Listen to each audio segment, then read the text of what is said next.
अहिल्यानगरच्या राहुरी विधानसभा पोटनिवडणुकीसाठी मतदानाला सुरुवात झाली आहे। भाजपचे उमेदवार अक्षय कर्डिले यांनी सकाळीच मतदानाचा हक्क बजावलाय।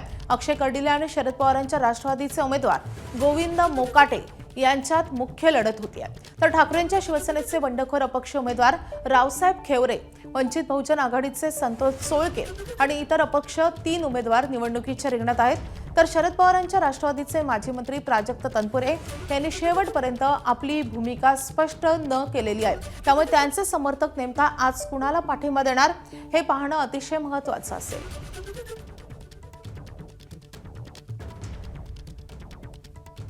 राहुरी पोटनिवडणुकीसाठी 7 जण निवडणुकीच्या रिंगणात आहेत। त्यातले प्रमुख उमेदवार आहेत शिवाजीराव कर्डिले यांचे पुत्र अक्षय कर्डिले आणि त्यासोबतच राष्ट्रवादीचे उमेदवार गोविंद मोकाटे यांचं त्यांच्यासमोर आव्हान आहे।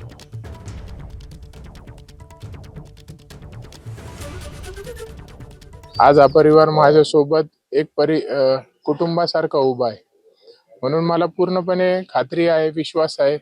मी आज डोळे बंद करून सांगू शकतो की इथं येणारा प्रत्येक व्यक्ती नगर राहुरी पाथर्डीचा हा पूर्णपणे साहेबांच्या प्रती असणारी भावना ही माताच्या रूपात व्यक्त होऊन मला संधी देतोय। या संधीची जाणीव मला आयुष्यभर राहणार आहे। एबीपी माझा, उघडा डोळे बघा नीट।